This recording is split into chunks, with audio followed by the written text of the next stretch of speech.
Welcome back to College Football Addiction, chatting with Jay from the Prime Time for College Football. Jay, I want to talk about this Arizona game that we've got coming up this weekend. Finally, a game that I shouldn't fall asleep on the couch while watching. Last week was incredibly tough. We went through a bit of a storm here in Tampa, and I spent 2.5 days cleaning up my yard, and I had to watch the second half like the next morning. I just couldn't make it through. I was dozing on the couch.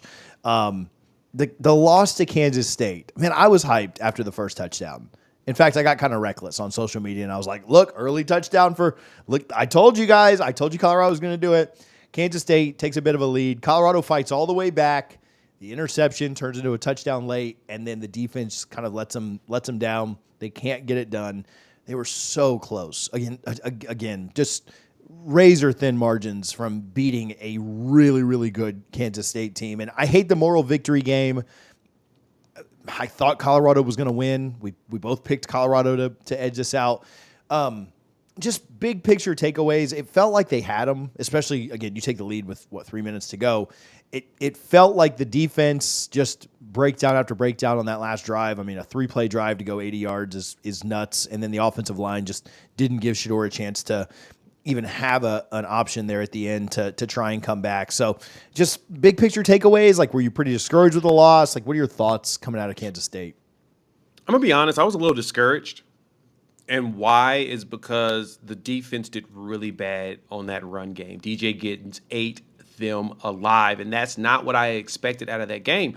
I didn't think that Colorado was going to struggle that bad on the run against this team, especially the way they played against like UCF, played against Nebraska.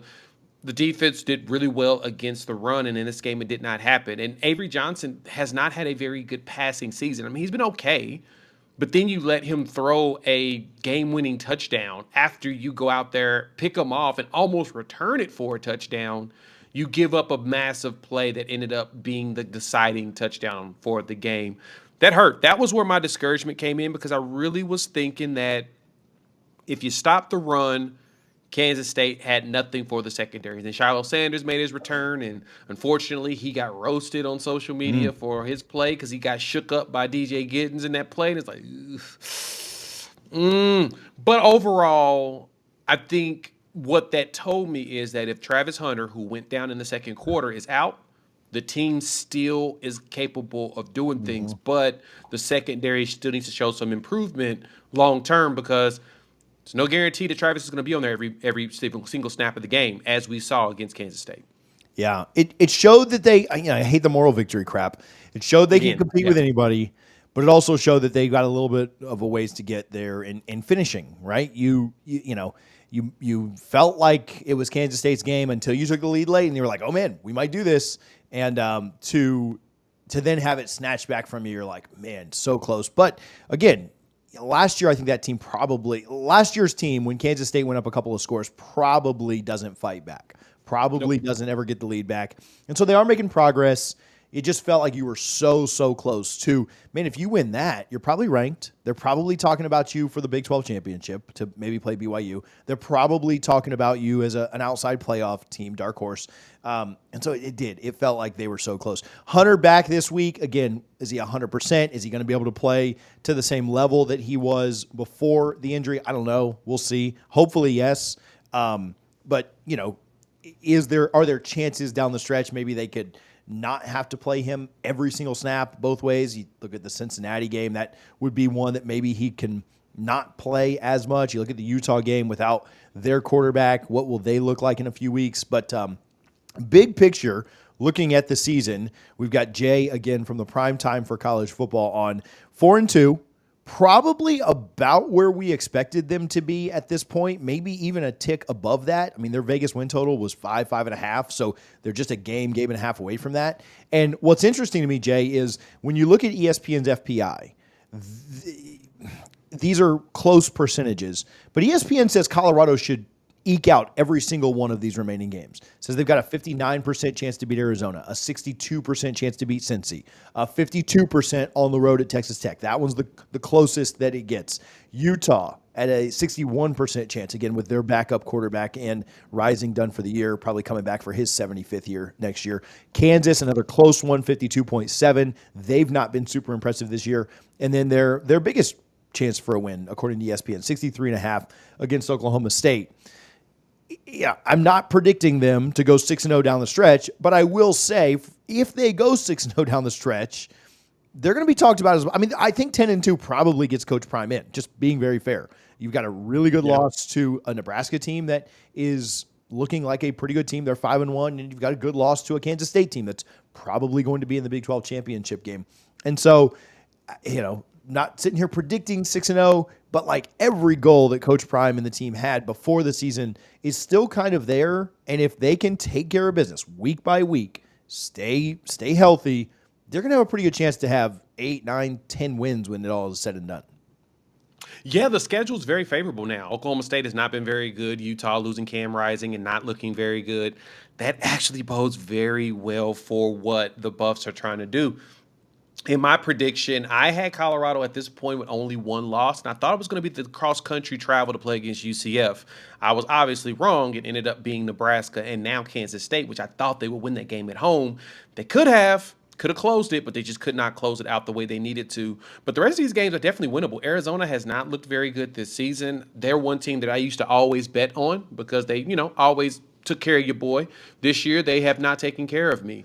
And going through the rest of the schedule, I believe that the Buffs have it. They got a pretty good, favorable look going forward. And like you said, the win total was 5.5. People did not think that they could even outdo what they did last season at 4 wins. Well, they've already got to last season's wins, and they're going to end up probably winning more. They have a very good chance. All they've got to do is execute in Arizona. With Travis playing, to me, I would limit his defensive play because it's a shoulder injury. I'd be more concerned about that. He does a really good job of getting down on offense when he's catching passes and preventing himself from really getting lit. But on defense, he's going to have to lay the hammer on some folks. And if you really want him out there on Team McMillan, you really, really do.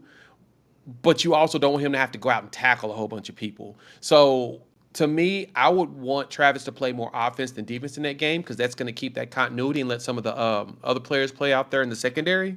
But, man, it's going to be a tough one to decide. Do you put Travis out there against T. McMillan or not? Because you really do. McMillan's a monster. Yeah. And when Fafita is going and he's going to him, that's where your problems are going to be. Yeah, so this makes for a good radio podcast, whatever, because I actually kind of think I lean the other way. Now, injury-wise, that makes sense, but my thought is their wide receivers are so good that you saw what he did against UCF's number one, like made them so one-dimensional, and I think Arizona has better wide receivers than just T-Mac, but if Hunter could take McMillan away, I think Colorado wins this game going away, 10, 14 points. Like, I think that is the Agreed. key. And I don't know who could theoretically do that as well. Well, nobody could do it as well. He's the best corner in the country. But, like, so I think that, man, if you're rolling the dice, especially on passing downs, I think you got to have him out there against McMillan because you're right. To me, that's the matchup that scares me the most for Colorado is Fafita to McMillan. And when they get going, they get going. But at times, they will just get blown out. They got blown out by Kansas State, a team that you just lost by razor-thin margins. They got blown out by BYU by 22. They lost a close one to Texas Tech. And then, their biggest win of the year, I guess, is Utah with, again, all the issues they have at quarterback and everywhere else, too. And so, to me, that is the matchup. Like, can Colorado, whether it's with Hunter, whether it's with somebody else, can they slow down McMillan and Fafita? Can Shiloh be better? I mean, you mentioned him kind of getting roasted. He owned it too. He came out on social media and said, like, hey, dog, I got to be better. Like I will be better.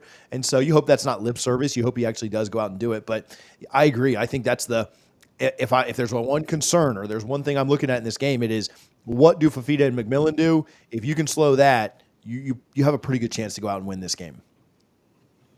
Yeah, that's exactly what it is. It's slowing down that combo. I think McMillan's one of the top statistical wide receivers in the country right now. So that's why I mentioned him. That's no shade to any of the other wide receivers on that team, but McMillan's a dude. He's a man amongst boys, the way that he balls. So as long as Colorado keeps him not bottled up, but keeps him bothered and make it tough for him, they have a really good chance in this game. And he's going to be the one that's going to be the biggest problem. And like you said, Arizona's defense has shown that they're not that good. And Colorado is really good on the offensive side. One thing I've said to Buffs fans over there on the prime time is got to get a run game established. Yeah. That's going to be a problem if we don't. Like, I'm looking at this number here. McMillan has 42 catches for 742 yards. The next closest is 22 catches for 151 from the running back, and tight end has 16 catches for 205. The next close wide receiver is 17 catches for 172. Between 42 and 17 catches and 742 yards and 172 yards, that tells you everything you need to know. McMillan is everything, but he's just that darn good. You can't even argue it. I'm going to throw that man that ball 100 times if I could in the game, if it was, possible without, Fafita's arm falling apart. So if Colorado can do a good job, they need to establish a run too. That to me is still going to be the one biggest thing, Gus, because establishing the run kills clock. Killing clock gives your defense a time to rest and give them the opportunity to prepare on the next side of the ball. They've got to do better when it comes to that. Yeah, I almost wonder, like, if you to use a basketball team term, if you kind of play a box and one on McMillan, maybe that limits some of Hunter's potential injury anyway. If you're truly like being Deion Sanders and taking away their best receiver, and he's making less catches, then that's probably less hits that Hunter has to play. Now that's on Hunter to be able to shut him down and not allow really targets to even go his way. But I think that could be a help too. You mentioned the run game. The other thing is that maybe discouraged me. Now I will say this: I think Kansas State has probably the best, potential offense that you would play the rest of the way. They probably have the best defensive front. But I was let down by not only the defense by Colorado, but the offensive line. Like I thought, they've been up and down this year, but certainly better than last year. Was hoping or thinking that they'd turned a corner, and they just didn't play especially well protecting Shedeur on Saturday night. Now, again, I don't know that they'll play another defensive front like that in the regular season, but I'm hoping that they can bounce back against an Arizona front that, again, I don't think is as good as Kansas State's. Yeah, because the competition going forward isn't, as honestly, like I said, as good as Kansas State's front. There's an opportunity for the offensive line to continue to gel. They've had some continuity across there, which is the good thing. You haven't seen a lot of major injuries for players to be out or whatnot. But as long as they can continue to grow in that continuity space, the line has a really good chance of things, getting better. Other problem is I think Shedeur has a tendency to hold the ball too long sometimes. And because he holds the ball, even though it's because he's making plays, he's waiting for wide receivers to get a little window so that he can throw it into that window and get them open. The good thing is his ability to move around and open it up for them. That's a plus, which I think that's going to actually help him a lot when he gets to going to the NFL. Is he does a really good job of having some patience and comfort and sticking in the pocket, but that does lead to him being the top dude sacked in college football. And so he's going to have to get a little bit better about getting rid of the ball a little bit faster sometimes. But I think that to me, it's going to overall help them going forward in the rest of these games. I don't think they'll see a pass rush that's going to really make him have to get rid of the ball super fast.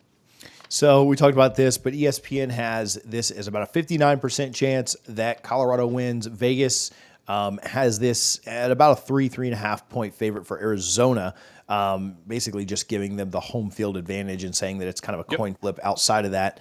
I kind of like Colorado to bounce back here. I think that there's an easier path to a Colorado win if they can do some of the things we've talked about. What's your prediction on this, and where can folks follow more of your work? I think Colorado can pull this out, especially getting Hunter back. If Hunter plays a full game, they win this game. Give me the buffs on that. And you can find me in more content when I'm talking about Colorado over at the Prime Time of College Football. You see me here on College Football Addiction on all my channels. So I appreciate you, TJ, having me. Awesome. Thanks, buddy.